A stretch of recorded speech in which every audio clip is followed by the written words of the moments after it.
Makers are joining the fight to save 1,000 jobs at Pratt and Whitney. They held a hearing today aimed at putting pressure on Pratt and finding ways the state can help. NBC Connecticut's Deborah Bogsty has our story. As the Commerce Committee joined the fight to keep 1,000 Pratt and Whitney jobs from leaving Connecticut, workers on the chopping block looked on. I've been there for 23 years. It's not easy to find a job like that, especially in this time. The Machinists Union is negotiating with the company, hoping to keep the Cheshire Engine Repair Center and an East Hartford repair unit from moving to Georgia, Singapore, and Japan. Management maintains that there is a cost differential that they consider significant between doing the work in these other locations and continuing to do the work in Connecticut. He encouraged lawmakers to close tax loopholes he says drive companies out. Pratt officials chose not to attend. By letter, they said costs in Georgia are already 40% lower than Cheshire. I'm disappointed. I wish they had come and spoken about this cost differential and what the basis of it is. The Connecticut Business and Industry Association told lawmakers the cost of doing business in this state is among the highest in the country. They say among the problems, taxes, scaled back tax credits, and high labor costs. Lawmakers say stimulus money may be available to aid Pratt, and we're evaluating other options to see what the state could possibly do, but just with any company, we keep those discussions confidential. In a statement, Pratt said, quote, "We look forward to discussions with the governor's office and the Department of Economic Development, which is the normal way for us to conduct business at the appropriate point in this process." The union is meeting again with the company next week. This as the state continues formulating its plan to keep all those jobs here. Reporting in Hartford, Deborah Bogsty, NBC Connecticut News. Also, Whitney were a no-show today for an informational hearing at the state capitol concerning the company's plan to close 2 facilities in Connecticut. The jet engine maker has proposed closing down an engine repair plant in Cheshire, along with part of its facility in East Hartford.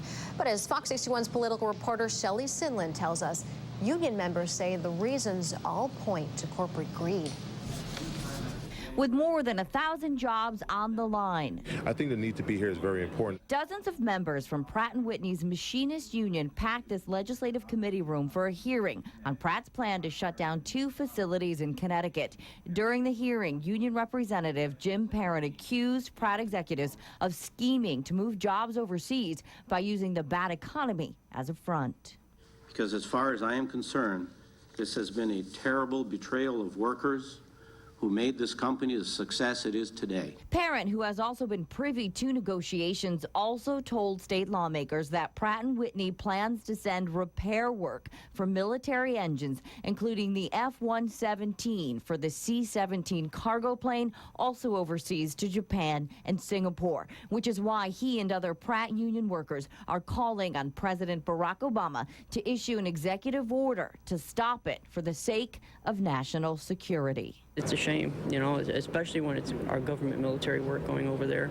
But the people lawmakers really want to hear from are, of course, executives from Pratt and Whitney. However, the company didn't send anyone to today's meeting and instead sent this letter. But in it, the president of Pratt and Whitney assured lawmakers that they were not considering moving work on the F-117 overseas, but then seemed to indicate that no final decision has been made. A critical factor in any final determination will be ensuring that the F-117 can safely and efficiently be maintained with absolutely no compromise to our national security. All Americans should be infuriated about it. Former House Speaker Jim Amon, who is now running for governor, was at today's hearing and is urging state leaders and congressional members to form a coalition to save the Pratt jobs, just like they did with the Groton subbase. It's like watching last year's snow melt away. We'll never see it again. In Hartford, Shelley Sinland, Fox 61, News at 10.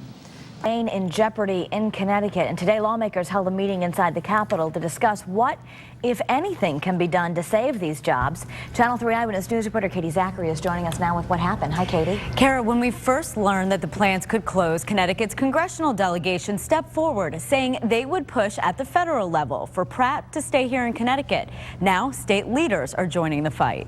Pratt just does not want to stay in Connecticut, and I'm here to try to save my job. It's a highly skilled workforce throughout the state of Connecticut.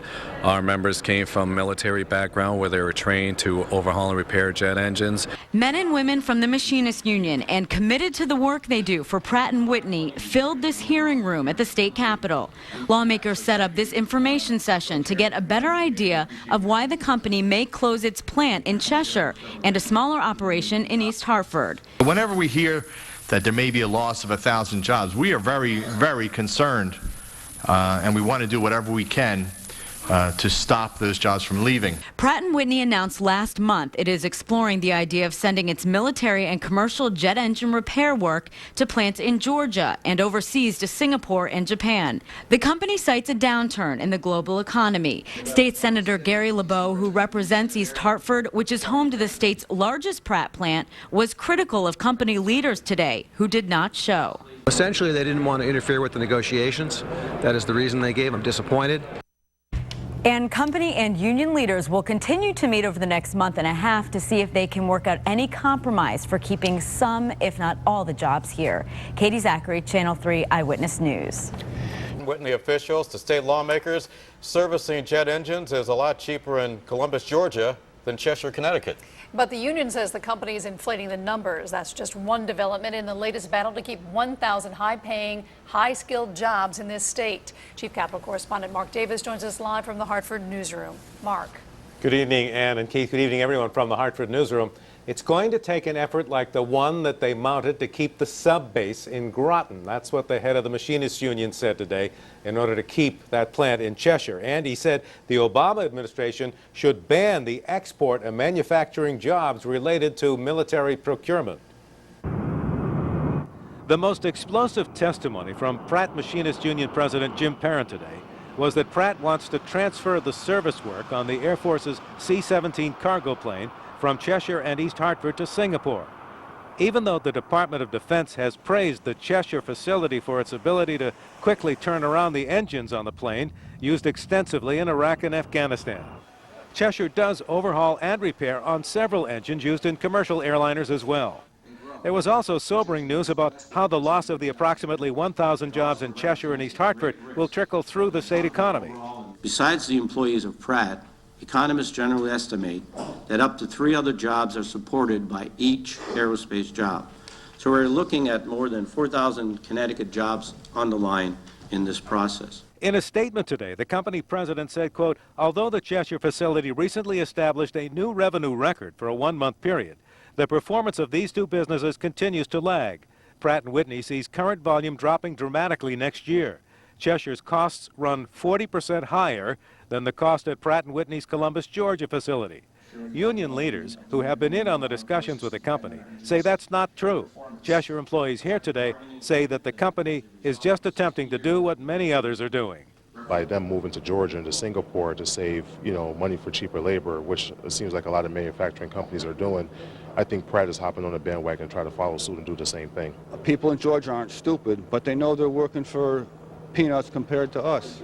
You have to pay decent wages.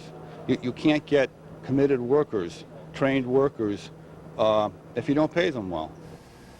Now, union officials are scheduled to meet again with company officials over in East Hartford next week, but they say they don't know what to offer because the company hasn't said what it wants in order to keep the plant in Cheshire and the operation in East Hartford. Live from the Hartford newsroom, Mark Davis, News Channel 8.